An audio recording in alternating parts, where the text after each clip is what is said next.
বিশ্বের নানা প্রান্তের খেলাধুলার খবর জানিয়ে দেব আমি সাব্বির মিথুন। দেখে নেব খেলার সময় শিরোনাম। অলিম্পিকে নিজেদের ইভেন্টের শেষ দিনে এসে বিতর্কে জড়ালো বাংলাদেশ। ফিট না হয়েও কর্তাদের জোড়াজড়িতে ট্রাকে নেমেছেন দাবি ইমরানের, অস্বীকার ফেডারেশনের।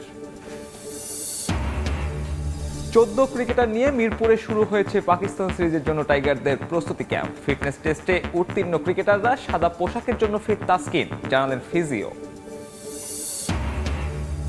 বাংলাদেশের ফুটবল নিয়ে আশাবাদী পিটার বাটলার, মান উন্নয়নে বসুন্ধরা কিংসের পরিকল্পনা অনুসরণের তাগিদ ফেডারেশনকে, জানালেন চুক্তি শেষেও থাকতে চান নারী দলের সঙ্গে।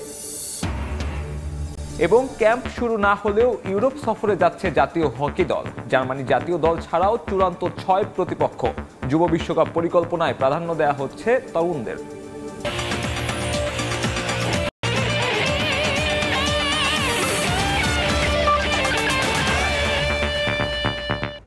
এই মুহূর্তে ফ্রান্সের প্যারিসে আছেন reporter S M Iqbal. Olympic গেমসের সবশেষ খবর জানতে সরাসরি যুক্ত হচ্ছি তার সঙ্গে। মিশন বাংলাদেশের যে শিক্ষা সফর, সেই শিক্ষা সফর কিন্তু আজ আনুষ্ঠানিকভাবে একেবারেই শেষ হয়ে গেল। সেই 4 দশক থেকে বাংলাদেশ হচ্ছে অলিম্পিকে কমপ্লিট করছে। এর আগের যেই অলিম্পিকগুলো বাংলাদেশ খেলেছে এবং এবারের যে অলিম্পিক, আক্ষরিক অর্থে এই অলিম্পিকগুলো বা এই আসরগুলোর মধ্যে কিন্তু কোনো পার্থক্য নেই।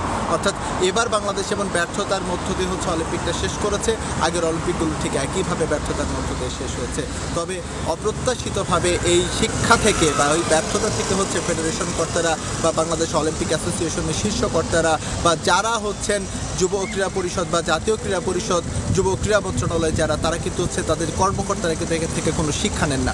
যে অলিম্পিকে পদক জয় করতে হলে বা অলিম্পিকে ভালো করতে হলে যে দীর্ঘ প্রক্রিয়ার মধ্য দিয়ে যেতে হয়, একটা লম্বা প্ল্যানিং করতে হয় অ্যাথলিটকে দিয়ে, একটা লম্বা প্ল্যানিং করতে হয় বিভিন্ন ফেডারেশনগুলোকে ঘিরে, সেই পরিকল্পনা কিন্তু হচ্ছে আমরা এই দীর্ঘ সময় অর্থাৎ 4 দশকেও কিন্তু হচ্ছে কারোর মধ্যে দেখে নেই। অথচ সবাই কিন্তু জানেন, ব্যর্থতার পর সবাই কিন্তু একই কথা বলেন যে আমাদের লম্বা পরিকল্পনা ছিল না, আমাদের অ্যাথলিটরা বিদেশে দীর্ঘ সময় ট্রেনিংয়ের সুযোগ পাননি, যার কারণে এই ব্যর্থতাটা হয়েছে। আমরা সবাই জানি ব্যর্থতার কারণ কি, কিন্তু কোনো এক অদৃশ্য কারণে সেই ব্যর্থতার জন্য যে প্রয়োজনীয় পদক্ষেপ নেওয়া প্রয়োজন, সেই পদক্ষেপটা নিচ্ছি না। আসলে স্বাধীনতার পর থেকে দেশের ক্রীড়াঙ্গন ঠিক এভাবেই চলছে, এভাবেই চলবে, যার কারণে হচ্ছে বাংলাদেশ ক্রীড়াঙ্গনে কোনো জায়গাতে এখন পর্যন্ত 1 নাম্বার পজিশন হোল্ড করতে পারেনি। আমরা ক্রিকেটের কথা যদি বলি, আমরা ফুটবলের কথা যদি বলি, আমরা যদি অ্যাথলেটিক্স বা হচ্ছে স্পোর্টসের অন্যান্য ডিসিপ্লিনের কথা বলি, সব জায়গায় কিন্তু একই হতাশার চিত্র, যার কারণে বাংলাদেশ এখনও ক্রীড়াঙ্গনে সুপ্রতিষ্ঠিত হতে পারেনি। আমরা যখন এই অলিম্পিক কাভার করতে বা বিভিন্ন ইন্টারন্যাশনাল ইভেন্ট কাভার করতে বিভিন্ন দেশে যাই, যখন তারা শোনে যে বাংলাদেশ থেকে এসেছি, তখন তারা সবার আগে একটা প্রশ্ন করে যে কতজন এসেছো এবং তোমাদের বেস্ট পসিবল ইভেন্ট কি। আমরা গণমাধ্যম কর্মীরা এই জায়গায় ছোট হয়ে যায় এবং আমাদের সত্য কথাটাই বলতে হয় যে আসলে আমাদের ঠিক ওইভাবে হোপ নেই, আমরা জাস্ট অংশগ্রহণ করার জন্য এসেছি। এই যে আমরা গণমাধ্যম কর্মী যারা কাজ করছি বা কাজ করতে এসেছি, আমাদের আসলে লজ্জা লাগে, আমরা আসলে ঠিক ওইভাবে প্রকাশ করতে পারি না নিজের ভাব। কিন্তু ফেডারেশনের কর্তারা যারা হচ্ছে এই 5 জনের জন্য যারা হচ্ছে 7-8 জনের যে বহর এসেছে, তারা কি আসলে এই ধরনের প্রশ্নের সম্মুখীন হন কিনা বা হচ্ছে তাদের মধ্যে এই লজ্জাগুলো কাজ করে কিনা বা এই বোধোদয় তাদের মধ্যে আছে কিনা, সেটি হচ্ছে সবচেয়ে বড় প্রশ্ন। আর একটি দুঃখের খবর জানিয়ে রাখি, এমন অনেক অ্যাথলিটকে আমরা দেখেছি যে অলিম্পিক ভিলেজ থেকে বের হয়ে রাতে হচ্ছে তারা বিভিন্ন জায়গায় ঘোরাফেরা করেছেন, বিভিন্ন হোটেল রেস্টুরেন্টে গিয়ে তারা খেয়েছেন, যেটি হচ্ছে একেবারেই আইন বহির্ভূত, যেটি হচ্ছে একেবারে নিয়ম বহির্ভূত। এবং অনেক কর্মকর্তাদেরও কিন্তু আমরা দেখেছি প্যারিস থেকে দেশের বাইরে অর্থাৎ ফ্রান্সের বাইরে গিয়ে কিন্তু তারা ভ্রমণেও কিন্তু গিয়েছেন।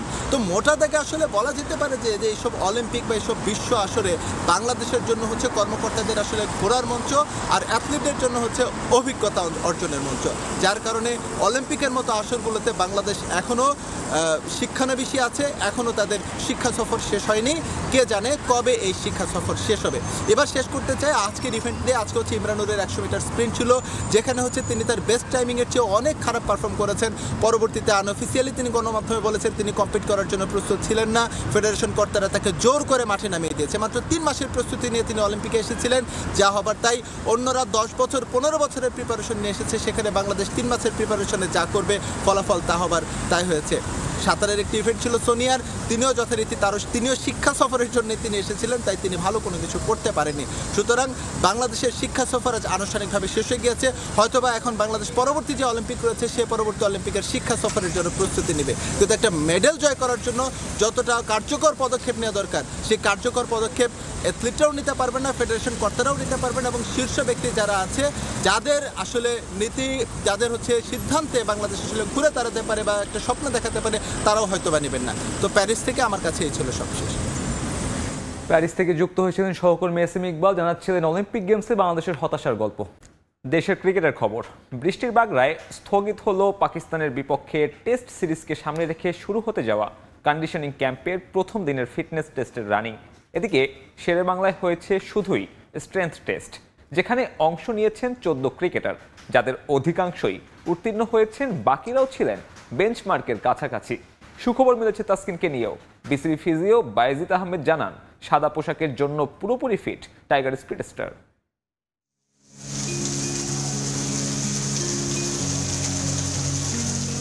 শ্রাবণের বিরামহীন বর্ষণ, প্রকৃতিতে স্নিগ্ধতা, এরই মধ্যে ভোরের আলো না ফুটতে ক্রিকেটারদের ছোটাছুটি, মুস্তাফিজের ছাতার তলে মিরাজের ঠাঁই। প্রায় মাস দুয়েকের লম্বা বিরতি শেষে শুরু আন্তর্জাতিক সার্কিটের ব্যস্ততা। কন্ডিশনিং ক্যাম্পের প্রথম দিনে পরখ করার কথা ছিল ফিটনেসের হালচাল, নামার কথা ছিল বঙ্গবন্ধু স্টেডিয়ামের ট্র্যাক অ্যান্ড ফিল্ডে, কিন্তু বেরসিক বৃষ্টি তার হতে দিল কই। অগত্যা হোম অফ ক্রিকেটে রানিং বাদ দিয়ে হয়েছে শুধু স্ট্রেংথ টেস্ট। 14 ক্রিকেটার দিয়েছেন বেঞ্চ প্রেস, স্কোয়াড, চিন আপের পরীক্ষা, যেখানে লেটার মার্কস না হলেও পাশ করেছেন সবাই, হয়েছে উন্নতিও। স্ট্রেংথ টেস্টে ওভারঅল যারা যে বেঞ্চমার্ক ছিল চেষ্টা করছে যে বেঞ্চমার্কের কাছাকাছি যাওয়ার জন্য, মোস্ট কেসেসে ম্যাক্সিমাম প্লেয়াররা ইমপ্রুভ করছে। রানিং টেস্টের ক্ষেত্রে এটা নেক্সট ডে ওয়েদারের উপর ডিপেন্ড করবে, আর আমাদের প্লেয়ারগুলির অ্যাভেলেবিলিটির উপর অনেক কিছু ডিপেন্ড করবে, কারণ অনেকগুলি প্লেয়ার তো এ টিমে চলে যাবে, প্লাস পরবর্তীতে ন্যাশনাল টিমের প্রোগ্রাম অ্যাড হবে। আছে আরও সুখবরও, টেস্টের জন্য পুরোপুরি ফিট 1 বছরের বেশি সময়ে এই ফরম্যাটের বাইরে থাকা তাসকিন আহমেদ। তাসকিন নিজেও আভিজাতের ফরম্যাটে ফিরতে ভীষণ আগ্রহী। তাসকিন অবশ্যই অ্যাভেলেবল আছে, কিন্তু বোলিং ওয়ার্কলোড টেস্ট ম্যাচ খেলতে হলে লম্বা সময় বল করতে হয়, এগুলি আস্তে আস্তে বিল্ড আপ করে তারপরে খেলতে হয়। তো তাসকিন যেহেতু একটা লম্বা সময় T20 ফরম্যাট খেলছে, তো এখন ও এই ট্রাইটা করে দেখবে, যদি ইফ হি ফিলস বেটার দেন ইনশাল্লাহ ও টেস্ট আবার খেলতে পারবে। টিভির কাছে যে ফ্যাসিলিটিস আছে আমরা তো চেষ্টা করবো ওই ফ্যাসিলিটিসের মধ্যে থাকতে। ইনডোর তো অবশ্যই আছে, আমি নট শিওর যে সাইডে এটা রেডি হয়েছে কিনা, যদি রেডি হয়ে থাকে তাহলে এটাতেও হতে পারে, বাট এটা ডিপেন্ড করবে যে গ্রাউন্ডসের ফ্যাসিলিটিস আমাদেরকে কী ফ্যাসিলিটিস দিচ্ছে ওইটার উপর। বাফুফে চাইলে ডিসেম্বরে চুক্তি শেষের পরেও নারী দলের সঙ্গে থাকতে চান পিটার বাটলার। সময় সংবাদে দিলেন তেমনই ইঙ্গিত। বাংলাদেশের ফুটবলের ভবিষ্যৎ নিয়ে ইতিবাচক তিনি। বসুন্ধরা কিংসে দেখছেন বাটলার উদাহরণ হিসেবে, শুধু একটি ক্লাব হিসেবে নয়, বরং দেশের ফুটবল চিত্রে বেশ কিছু পরিবর্তন সহ তাদের দূরদর্শী পরিকল্পনা বাকিদের জন্য উদাহরণ হলে মনে করেন ব্রিটিশ কোচ। ফারজানা জাহান প্রিয়ার 2 পর্বের ধারাবাহিকে আজ থাকছে শেষ পর্ব। Of becoming a professional footballer and the dream of playing at Chelsea, and I realised that dream. It was a wonderful experience. গেল 16 বছরে বাংলাদেশের নারী দলের কোচের দায়িত্বে ছিলেন যারা, তাদের মধ্যে গোলাম রব্বানী ছোটন ছাড়া কেউই সেভাবে থিতু হতে পারেননি এই পদে। 2009 থেকে 14 পর্যন্ত নারী দলের দায়িত্বে ছিলেন ছোটন। সেই বছরের শেষের দিকে কয়েক মাসের জন্য জাপানিজ কোচ নোরিওকে দায়িত্ব দেওয়া হলেও আবারও 2015 সালে দায়িত্বে ফেরেন ছোটন। এরপর টানা 9 বছর নারী দলের দায়িত্বে ছিলেন তিনি। 2023 সালের শেষের দিকে সাইফুল বারী টিটুকে দায়িত্ব দেওয়া হলেও এরপর আনা হয় ইংলিশ কোচ পিটার বাটলারকে। 2000 সাল থেকে বিভিন্ন দেশের ক্লাব এবং জাতীয় দলের কোচের দায়িত্ব পালন করেছেন তিনি। বাংলাদেশের ফুটবলের ভবিষ্যৎ নিয়েও বেশ ইতিবাচক অভিজ্ঞ এই কোচ। উদাহরণ হিসেবে টানছেন Bashundhara কিংসকে। Bashundhara Kings, which have done amazing stuff. Credit to the people who own the club. I mean, they always turn around and say, you know, you can develop a club, but that's not a club, that's a project. And that's a long-term project, and it's wonderful to see, because the facility they're actually investing in infrastructure, which actually Bangladesh really struggles with. Over time, it's a process. A lot of people just gauge success by winning a trophy. A lot of people gauge success by building something tangible, building something which is going to last. Yeah, impactful, you know, and impacts on the local community.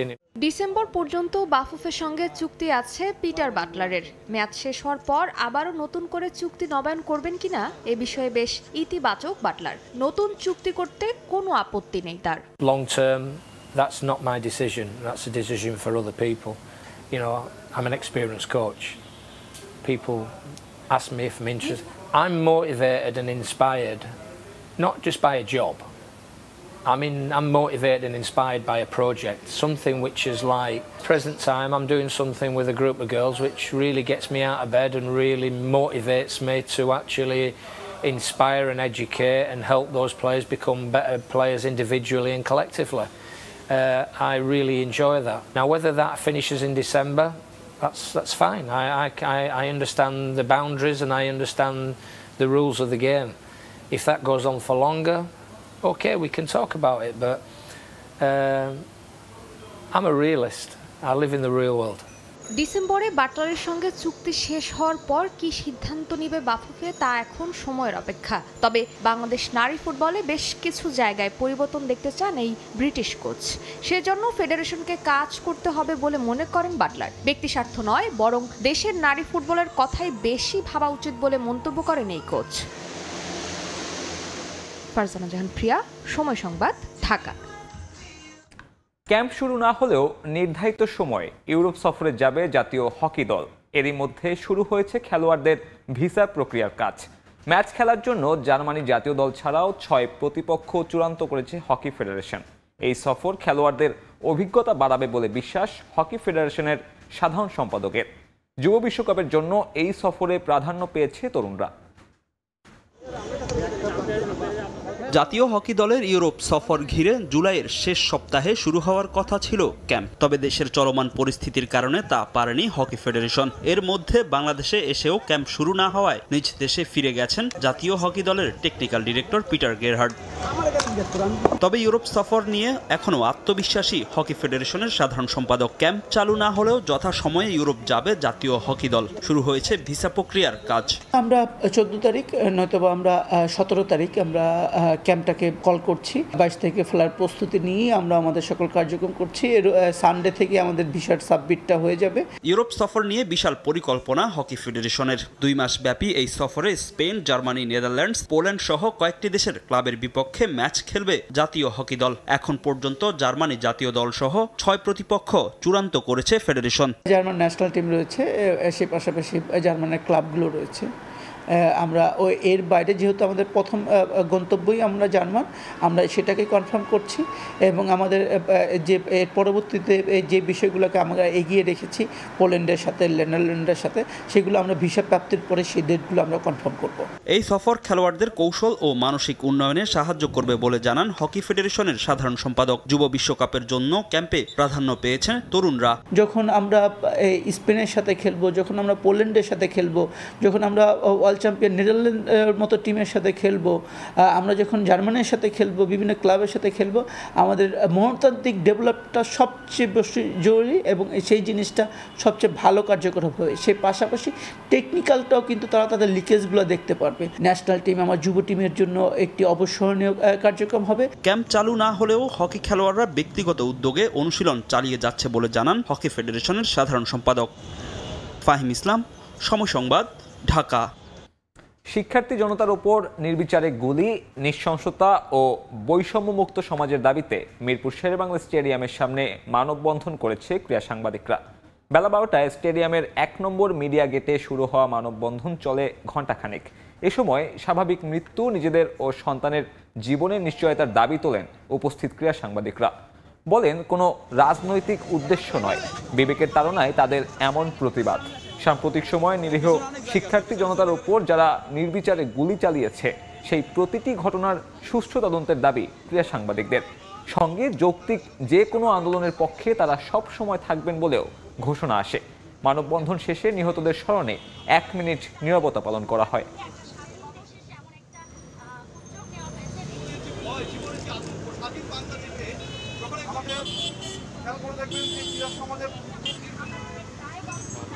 মানুষ এই বাংলাদেশে হতে দিবে না ইনশাআল্লাহ।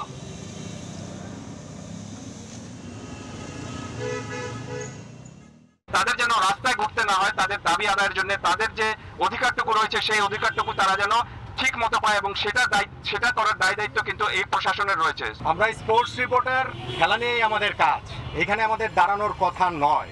এতগুলো মানুষ মারা গেল, তাদের মৃত্যু হয়েছে আমাদের দেশের মানুষের হাতে। এইটাকে আমরা কোনোভাবেই আসলে মেনে নিতে পারি না। বিবেকের সেই দায়বদ্ধতার জায়গা থেকেই তাই আমরা এখানে এসে দাঁড়িয়েছি। প্রত্যেকটা হত্যার বিচার চাই, আমাদের একটাই দাবি, এটাই কথা যে ন্যায় বিচার প্রতিষ্ঠা করতে হবে এদেশে, এবং সেটা আমরা মনে করি যে সকল পক্ষ থেকে যদি আমরা এই দাবিটা জোয়ারের মতো গণজোয়ারে তৈরি করতে পারি তাহলেই আসলে সেই দাবিটা পূরণ হবে। বাংলাদেশের চলমান ছাত্র আন্দোলনের সমর্থকদের প্রতি সহমর্মিতা প্রকাশ করেছেন আর্জেন্টিনার বিশ্বকাপ জয়ী ফুটবলার এনজো ফার্নান্দেস। সামাজিক যোগাযোগ মাধ্যমে এক পোস্টে বাংলাদেশের মানুষদের জন্য প্রার্থনা করেন চেলসির এই ফুটবলার। এর আগে গত 19 জুলাইও বাংলাদেশের সহিংসতা নিয়ে পোস্ট করেছিলেন 23 বছর বয়সী তারকা।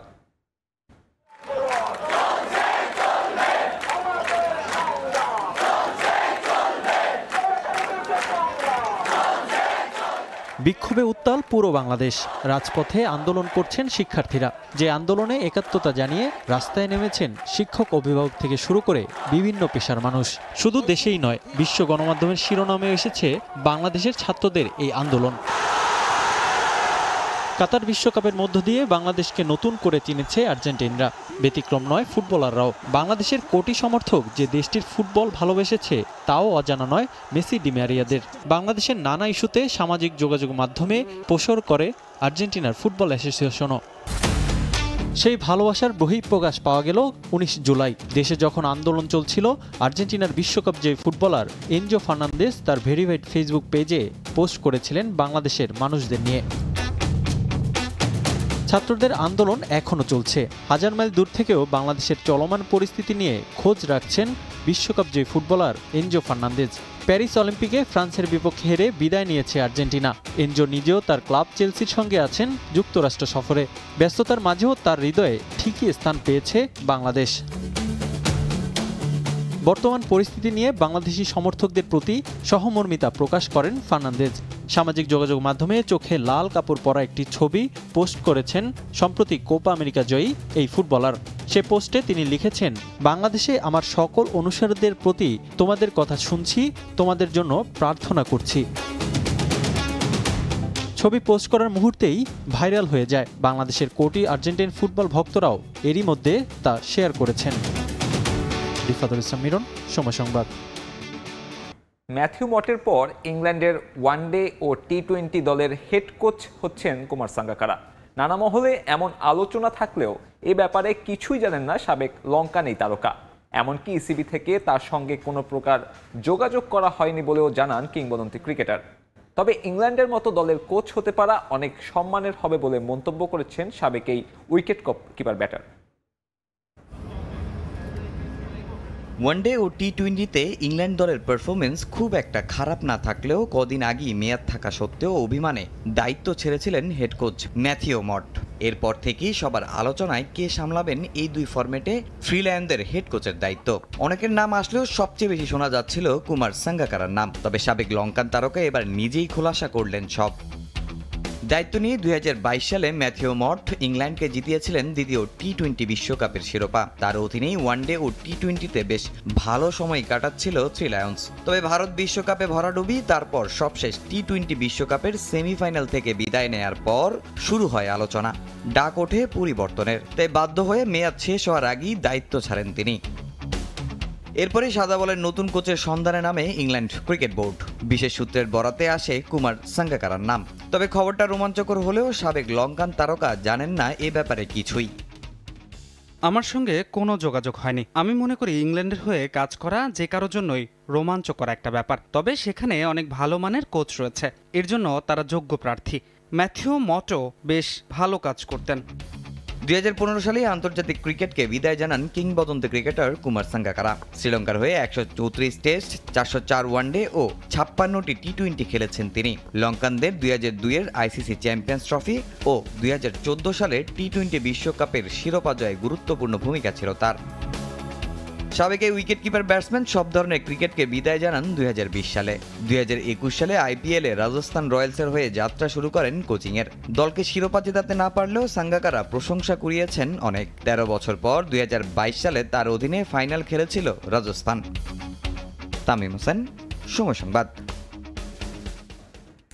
এদিকে ইংল্যান্ডের সাদা বলের নতুন কোচ হিসেবে অনেকের নাম আসলেও মর্গ্যানের মতে এ পদের সবচেয়ে যোগ্য ব্যক্তি বসে আছেন ইসিবিতেই। ইংলিশদের লাল বলের গুরু ব্র্যান্ডন ম্যাককালামকেই উপযুক্ত প্রার্থী হিসেবে মনে করেন বিশ্বকাপ জয়ী অধিনায়ক। তার মতে চ্যাম্পিয়ন্স ট্রফির আগে নতুন কাউকে দিয়ে দলে ঝামেলা তৈরি না করে অভিজ্ঞ ম্যাককালামের হাতেই কোচের দায়িত্ব দেওয়া উচিত ইসিবির। একটা বিশ্বকাপ জেতার 1 বছরের মধ্যেই আরও একটা, কিন্তু এবার আর ভাগ্যবিধাতা সহায় হলো না ইংল্যান্ডের। ফলাফল সেমিফাইনালে দক্ষিণ আফ্রিকার বিপক্ষে হেরে বিদায়। মোটা দাগে সফলতা বা ব্যর্থতার হিসেব কষতে বসলে সাফল্যের পাল্লাটাই হয়তো বেশি হবে ইংলিশদের। কিন্তু ইংলিশ ক্রিকেট তো বর্তমানে না, তারা বাঁচে ভবিষ্যতে। যে কারণে দায় স্বীকার করে দায়িত্ব ছেড়ে দেন ইসিবির সাদা বলের কোচ ম্যাথু মট। ক্যাপ্টেন জস বাটলারকে নিয়েও চলে কানাঘুষা, কিন্তু এ যাত্রায় বেঁচে যায় তার আর্মব্যান্ড। ক্যাপ্টেন না হয় টিকেই গেলেন, কিন্তু কোচিং করাবেন কে? মটের জায়গা নিতে নাম এসেছে অনেক। সেখানে ইংল্যান্ড থেকে শুরু চিরশত্রু অস্ট্রেলিয়া, ভারত, শ্রীলঙ্কা সব দেশ থেকেই ক্রিকেট কিংবদন্তিদের নাম শোনা গেছে রঙিন পোশাকে ইংল্যান্ডের গুরু হিসেবে। তবে সবচেয়ে বেশি আলোচনায় ছিলেন ইংলিশদের ওয়ানডে বিশ্বকাপ জয়ী অধিনায়ক ইয়ান মর্গান। কিন্তু দ্য 100 টুর্নামেন্টের কমেন্ট্রিতে ব্যস্ত সাবেক এই ক্রিকেটার নিজে থেকেই উড়িয়ে দিয়েছেন সে সম্ভাবনা। জানিয়ে দিয়েছেন এখনই কোচিং পেশায় যুক্ত হওয়ার কোনো ইচ্ছে নেই তার। এরপরই আবারও ডালপালা মেলেছে কোচ নিয়ে আলোচনা। রিকি পন্টিং থেকে রাহুল দ্রাবিড়, এমনকি সাবেক গুরু অ্যান্ডি ফ্লাওয়ার, সবাইকেই বিবেচনায় নেয় ইসিবি। কিন্তু ফ্র্যাঞ্চাইজি ক্রিকেটের এই যুগে সুখবর পাওয়া যায় না কোনো। অবশেষে ইসিবির কাজটা সহজ করে দিলেন ইয়ন মর্গান। জানালেন কোচ ইসিবির হাতেই আছে। অযথা বাইরে কোচ না খুঁজে নিজেদের লোককেই দায়িত্ব দেওয়া উচিত। তাহলে কি মার্কাস ট্রেসকোথিককেই যোগ্য লোক ভাবেন মর্গান? উত্তরটা না। মর্গানের মতে ইংলিশদের লাল বলের কোচ ব্র্যান্ডন ম্যাককালামই এই মুহূর্তে ইসিবির সেরা পছন্দ হওয়া উচিত। ম্যাককালাম এই মুহূর্তে বিশ্বের সেরা কোচদের একজন। গত কয়েক বছর সে ইংলিশ টেস্ট দলটাকে বদলে দিয়েছে। ইসিবির রীতিনীতি সবকিছুই তিনি জানেন। এমন একজন লোক হাতে থাকার পরও রবকি কেন বাইরের দিকে হাত বাড়াচ্ছেন আমি বুঝতে পারছি না। আমি বিশ্বাস করি এই দলটার জন্য তার চেয়ে যোগ্য কেউ হতে পারে না। নিজের কথার পেছনে যুক্তিও দিয়েছেন মর্গান। তার মতে চ্যাম্পিয়ন্স ট্রফির আগে এখন খুব একটা সময় নেই। নতুন কাউকে দিয়ে দলে হযবরল সৃষ্টি না করে অভিজ্ঞ কাউকেই এই দায়িত্ব দেওয়া উচিত। আমি আইপিএলে ওর কোচিংয়ে খেলেছি। সে রঙিন পোশাকের দুর্দান্ত কোচ। তার চিন্তা এবং ক্রিকেট নিয়ে জ্ঞান অনেক গভীর। এমন একজনকে দায়িত্ব না দেওয়াটা ইসিবির জন্য বোকামি হবে। ব্রেন্ডন দায়িত্ব নিতে না চাইলে তাকে বোঝাতে হবে। রবকিকে এখানে বিশেষ দায়িত্ব পালন করতে হবে। 2022 সালে ইংল্যান্ড টেস্ট দলের দায়িত্ব নেন ব্র্যান্ডন ম্যাককালাম। তার অধীনে 25 টেস্টের 17টিতেই জিতেছে ইংলিশরা। নিয়ন মোহাইমিন, সময় সংবাদ। এ পর্যায়ে খেলার সময়ের শীর্ষ সংবাদ জানিয়ে দিচ্ছি আরেকবার। অলিম্পিকে নিজেদের ইভেন্টের শেষ দিনে এসে বিতর্কে জড়ালো বাংলাদেশ। ফিট না হয়েও কর্তাদের জোড়াজুড়িতে ট্র্যাকে নেমেছেন দাবি ইমরানের, অস্বীকার ফেডারেশনের। 14 ক্রিকেটার নিয়ে মিরপুরে শুরু পাকিস্তান সিরিজের জন্য টাইগারদের প্রস্তুতি ক্যাম্প। ফিটনেস টেস্টে উত্তীর্ণ ক্রিকেটাররা। সাদা পোশাকের জন্য ফিট তাসকিন, জানালেন ফিজিও।